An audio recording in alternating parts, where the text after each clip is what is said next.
Thank you so much for joining me as I talk about why I stopped FOMO buying Nintendo Switch games. The fear of missing out can definitely influence us to do things that we may later regret. And the real first reason why I've slowed down a lot and really have stopped FOMO buying Nintendo Switch games is because I just realized that I prefer a curated collection. I would end up buying these games because they were low stock, low print. There was a good chance they could be rare, so I wanted to buy them so I could have a chance to check them out and play them in case I might like them. And I would end up realizing that quite a few games I ended up not liking. The purchase wasn't worth it, and I don't have time to be a video game investor or a reseller.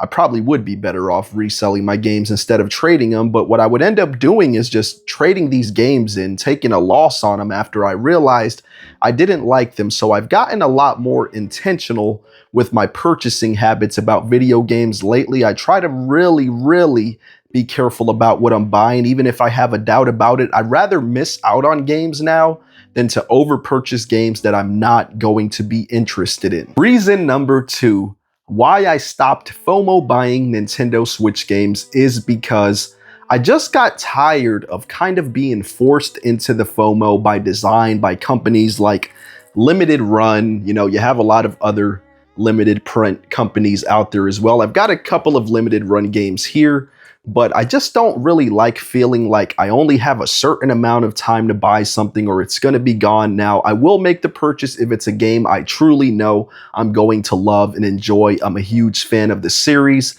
but if it's something that I don't even know if I'm going to like, a lot of times now I'm just going to skip out on it because I don't want to waste my money. I don't want to end up having to trade the game in and take a loss on it. And also another reason is because they do come out with a lot of reprints and even re-releases later. Games like this one, where's it at? Right here, Trails from Zero. This is one of the first games that really got me into FOMO buying Switch games because when I wanted to buy a copy of this, it was sold out everywhere, but resellers had it on eBay for $100. Luckily, I was able to snag a copy from Video Games Plus back then, and they have done reprints on this game and the sequel Trails of Azure, so sometimes you're just better off waiting until the purchase time is good for you.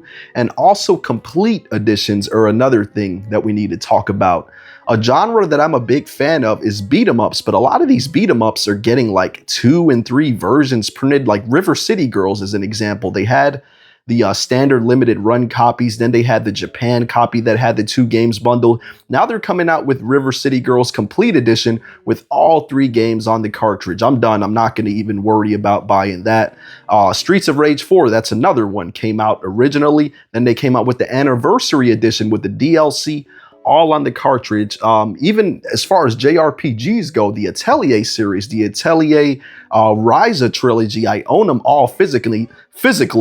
Now they want to do the re-release where it's going to have extra content, extra characters for all 3 games. So sometimes instead of worrying about FOMO buying these games, you're better off just buying to see what happens with the market, to see if there's a more definitive version that comes out later. Reason number 3 is because obviously I realized it wasn't healthy for me financially, and I also realized it wasn't healthy for me mentally when I would find myself stepping into these GameStops or retro stores feeling like I had absolutely no business being there, feeling anxiety and feeling a fight within myself and my own thoughts to get out of there, that I had no business being there. It just didn't feel good, and it was an inner struggle for me.